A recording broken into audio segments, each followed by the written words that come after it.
जय हिंद मेरे प्यारे साथियों। आज के इस लेक्चर में हम लोग सीखेंगे कि 1/f बराबर 1/f बराबर 1/v प्लस के 1/u कैसे सिद्ध किया जाता है, इसके बारे में आज हम लोग जानेंगे। तो सबसे पहले हम लोग चलते हैं, इसके चित्र को बना लेते हैं। अवतल दर्पण द्वारा सीखेंगे, उत्तल दर्पण नहीं, उत्तल दर्पण द्वारा कल सीखेंगे। आज का लेक्चर है अवतल दर्पण द्वारा इतने को कैसे सिद्ध किया जाएगा। ठीक है, किस दर्पण का प्रयोग करके? उत्तल दर्पण का प्रयोग करके, अवतल दर्पण का प्रयोग करके आज हम लोग सीखेंगे। कल उत्तल दर्पण का प्रयोग करके सीखेंगे। तो हम सबसे पहले अवतल दर्पण बना लेते हैं। यह मेरा हुआ अवतल दर्पण, जिसके एक भाग को कलाई कर देते हैं। एक भाग को, उभरे हुए भाग को क्या किया? कलाई कर दिया। इतना हो गया। उसके वास्ते मुख्य अक्ष की रचना कर देते हैं। ठीक है, मुख्य अक्ष की रचना कर देते हैं। यह रहा मुख्य अक्ष। ठीक है, और मुख्य अक्ष के जब समांतर प्रकाश की किरण जाती है, मुख्य अक्ष के समांतर जब प्रकाश की किरण जाती है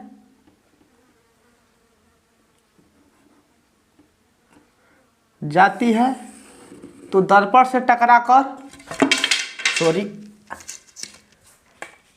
जब प्रकाश की किरण मुख्य अक्ष के समांतर जाती है तो दर्पण से टकराकर मुख्य अक्ष के जिस बिंदु पर काटती है, मुख्य अक्ष के जिस बिंदु पर काटती है, मुख्य अक्ष के जिस बिंदु पर काटती है उसे हम लोग एफ कहते हैं। यह बिंदु जो है यह ध्रुव यानी कि P है।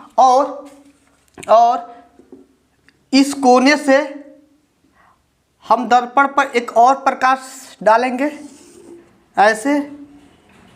ये जो यह रेखा है और यह रेखा जिस बिंदु पर काटती है वहाँ पर मेरा प्रतिबिंब बनता है।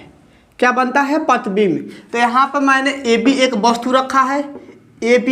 ठीक है, एरो ऊपर के रास्ते है, सीधा वस्तु है, तो जो प्रतिबिंब बनेगा उल्टा बनता है, वास्तविक और उल्टा बनता है। तो B का सिरा कहाँ पर है? यहाँ पर है। तो यह मान लेते हैं B डैश, A डैश यहाँ पर। ठीक है, और यह बिंदु जहाँ पर काटता है यह C हो जाता है, और इसको हम मान लेते हैं N बिंदु। ठीक है, और N बिंदु से इस पर एक लंब की रचना कर देते हैं। बस इतना ही सा काम करना है। एक लंब हमने खींच दिया। ठीक है, जो बिंदु D पर काटता है, कुछ भी मान लो D, और कुछ भी नहीं हमें करना है। एक बार और चित्र को समझाते हैं। चित्र पहले इसलिए नहीं बना है ताकि आपको दिक्कत हो जाएगा। सबसे पहले एक AB रेखा। ठीक है, AB जो है हमारा वस्तु है। बिंदु B से चलने वाली प्रकाश की किरण अवतल दर्पण से टकराने के बाद से मुख्य अक्ष के जिस बिंदु पर काटती है उसे मुख्य फोकस कहते हैं। यह मेरा वक्रता केंद्र जहाँ पर प्रतिबिंब बनता है। ठीक है, दोनों रेखा जहाँ पर काटती है वहाँ पर प्रतिबिंब बनता है, और प्रतिबिंब जो बनता है वह मेरा उल्टा बनता है। चित्र के बारे में यदि समझ जाते हो तो जो सिद्ध करना है उसको सीख लोगे। तो एक त्रिभुज यह हुआ, एक त्रिभुज यह हुआ। यह दोनों त्रिभुज किस में है? समरूप है। तो यहाँ पर लिखेंगे त्रिभुज ABC व त्रिभुज A dash B dash C क्या है? हमारे समरूप है। समरूप है। तो समरूप का कंडीशन होता है कि दो भुजाओं का अनुपात आपके बराबर होना चाहिए।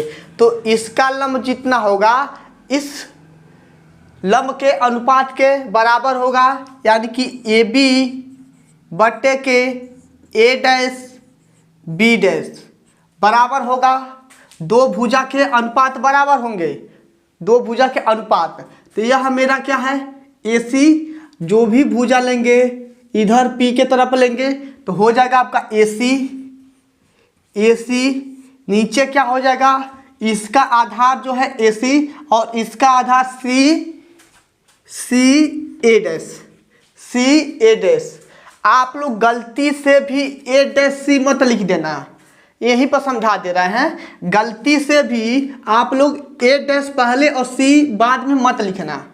आप लोग सोचोगे कि ऐसे लिख देंगे तब मान में अंतर नहीं पड़ेगा, लेकिन मान में अंतर पड़ जाएगा बाबू। जब भी हमें लेना रहेगा दूरी, हम P के तरफ लेंगे, यानी कि दूरी हमेशा इधर ही लेंगे।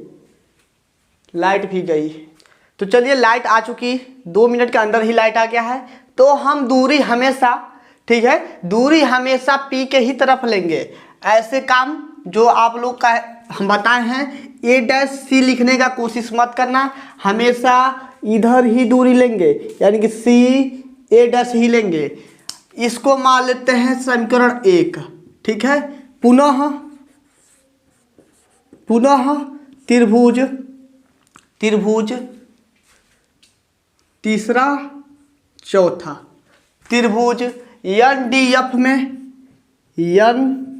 NDF व त्रिभुज A-B-F समरूप त्रिभुज है, समरूप है। तो समरूप होने का कंडीशन, इसका लंब बट्टे इसका लंब, यानी कि ND बट्टे के A-B- और इसका आधार FD बटे के क्या हो जाएगा A-F। देखिए इसको लिए है A-F, जबकि F A- नहीं लिख सकते हैं। क्या F', एक मिनट, पूरा तार नीचे गिर गया है। जबकि हम लोग FA- नहीं लिख सकते हैं। अब हम लोग क्या करेंगे, ध्यान से देखिएगा बाकायदे से। थोड़ा सा तार में दिक्कत है, क्या फंस कहाँ जा रहा है। चलिए, तो अब यहाँ से हम लोग क्या करेंगे, देखिए जो यह ND है वह AB के बराबर होगा कि नहीं होगा। AB बराबर क्या ND, बोलिए। यह आपका वस्तु है तो AB इतने के ही बराबर होगा, यानी कि ND के जगह पे AB लिख दे तो मान में अंतर नहीं पड़ेगा। AB अपान के A-B- FD अपान के A-F। नोट में लिख लो, नोट में या डाल लो, चूंकि यदि D बिंदु P के अत्यंत निकट हो तो, यदि जो आपका यह D बिंदु है P के निकट हो तो क्या होगा, FD के जगह पर क्या P, A-F AB अपान के A-B'। समीकरण नंबर 2, समीकरण 1 व 2 की तुलना से, एक मिनट, थोड़ा सा तार खिंचा जा रहा है बार बार। समीकरण 1 व 2 की तुलना से, चलिए अब सही हो गया। समीकरण 1 व 2 की तुलना से, जब समीकरण 1 व 2 की तुलना करेंगे तो देखिए यह पक्ष दोनों बराबर है। लिखेंगे समीकरण 1 व 2 की तुलना से। बाबू यह 7 नंबर में पूछता है, यह नहीं बताया है, पूछता है तो 7 नंबर में। तो जब यह दोनों पक्ष बराबर है तो यह दोनों पक्ष आपस में बराबर हो जाएंगे। AC अपान के AC A' बट्टे में FP अपान के A'। इतना बात आपको समझ में आया कि नहीं आया। यह दोनों पक्ष आपस में बराबर थे तो यह भी दोनों पक्ष आपस में बराबर हो जाएंगे, तुलना कर दिए हैं। अब यहाँ पर नोट में और लिखेंगे क्या, अंश और चलिए यहीं पे लिख देते हैं, दिख रहा होगा। अंश व हर में पी जोड़ने पर, ठीक है, अंश और हर में यानी कि प्रत्येक दोनों पक्षों के अंश और हर में पी जोड़ने पे, जब पी जोड़ेंगे तो क्या होगा? पी जोड़ने का मतलब क्या है? पी क्यों जोड़ रहे हैं? क्योंकि कोई भी दूरी लेंगे तो ध्रुव यानी कि पी से ही लेंगे, इसलिए हम पी जोड़ रहे हैं। यानी कि ए के साथ पी चिपका देते हैं तो ए पी, और बीच में इंटू का चिन्ह है तो यहाँ पर माइनस पी सी लिखेंगे। कंसेप्ट यही है कि पी के साथ ए के साथ पी चिपका देंगे और पुनः सी के साथ पी चिपका देंगे। नीचे भी आपका पी सी माइनस के पी ए डैश बराबर होगा। यहाँ पर आपका बाबू P ऑलरेडी जुटा हुआ है तो यहाँ पर नहीं जोड़ेंगे। एफ P नीचे क्या हो जाएगा? P A dash minus P F, P F। चलिए इतना बात समझ में आया। अब यहाँ पर नोट में बताते हैं, ध्यान से सुनिएगा। बिंदु P से, यह बिंदु P है, बिंदु P से A की दूरी, बिंदु P से A की दूरी कितना है? U है। बिंदु P से C का दूरी कितना है? R है। सब बताए हुए हैं, पहले का लेक्चर नहीं देखे हैं तो गलती हो जाएगा, यहाँ पर मिस्टेक, यहाँ पर भी बता रहे हैं, यहाँ पर भी याद कर लेना। P से लेकर A तक का जो दूरी होता है U होता है। P से C तक का जो दूरी होता है बड़का R यानी कि कैपिटल R होता है। और P से A डैश का जो दूरी होता है प्रतिबिंब यानी कि V होता है। और P से F का जो दूरी होता है स्मॉल f होता है। अब माइनस की बात रह गया। माइनस प्रत्येक में होता है, लेकिन माइनस कहाँ से होता है? यह मैंने औसत दर्पण बना दिया, ठीक है, और चतुर्थांश भी बना दिया। तो इधर का x अक्ष पर इधर प्लस होता है और इधर माइनस होता है कि नहीं होता है? तो जितना भी डायग्राम बना है x अक्ष के ऋणात्मक के तरफ बना है, तो जो दूरी होगा सब माइनस होगा। माइनस कहाँ से लिए हैं? यह बात आपको समझ में आया कि नहीं आया? इसको रब करते हैं। x अक्ष पर जो इधर होता है प्लस होता है, इधर माइनस होता है। y अक्ष पर ऊपर की तरफ प्लस, नीचे की तरफ माइनस होता है। अब रब कर देते हैं। मान रखो यानी कि P A डैश के जगह पे P A के जगह पे minus U minus P C के जगह पे हो जाएगा प्लस के R। नीचे क्या हो जाएगा? C P यानी कि minus R minus P A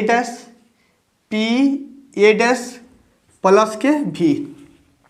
इतना हो गया बराबर एफ पी कहाँ है? एफ पी है माइनस के F और माइनस भी, और यह क्या हो जाएगा? प्लस के F। बस मान रखे हैं, जो माइनस था उसको प्लस कर दिए हैं मान रखने पे, ठीक है। अब यहाँ पर हम लोग जानते हैं R बराबर क्या होता है? 2F होता है। R बराबर 2F, चूँकि हम लोग जानते हैं माइनस U प्लस के 2F माइनस 2F प्लस के V इक्वल में माइनस F, बाई में क्या हो जाएगा? V प्लस के F। अब हम लोग कैंची गुणा कर देंगे, इसका गुणा इसमें माइनस माइनस हो जाएगा प्लस UV माइनस 2FV हो गया। इसका गुणा इसमें हो गया, पुनः F का गुणा इसमें करेंगे तो माइनस UF प्लस के 2F स्क्वायर बराबर का चिन्ह, इसका गुणा इसमें अब करेंगे तो हो जाएगा minus minus plus 2f² minus F भी। जो पद इधर है वही चिन्ह इधर भी है तो कट जाएगा, एक जैसे है, बराबर का चिन्ह है। इसको इधर लाते हो तो माइनस हो जाएगा, तो ऑलरेडी कट जाएगा, तो हम उधर ही काट दिए हैं। यू भी माइनस के 2f भी माइनस के हो जाएगा यू एफ प्लस के एफ भी इक्वल में 0। यहाँ पर 2f भी जो है माइनस में है, यह प्लस है तो घट जाएगा, तो u भी माइनस के एफ भी ओनली बचेगा, एक घट जाएगा और u एफ इक्वल में 0। यह दोनों पद आपका माइनस है तो उधर खदे दो, तो u भी इक्वल में हो जाएगा क्या, u एफ प्लस के एफ भी। ठीक है, इतना बात समझ में आया कि नहीं आया? अब लिखेंगे दोनों पक्षों में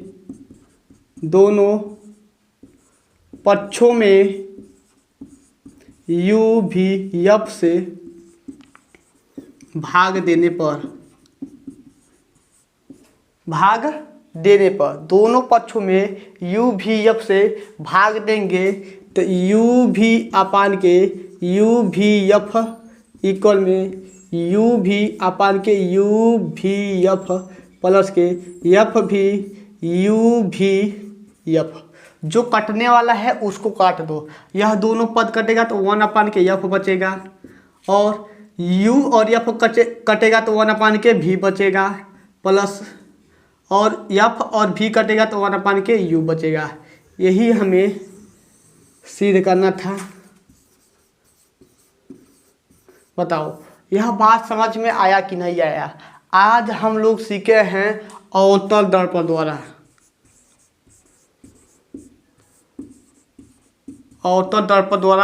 और कल सीखेंगे उत्तल दर्पण द्वारा इसका निगमन कैसे करेंगे।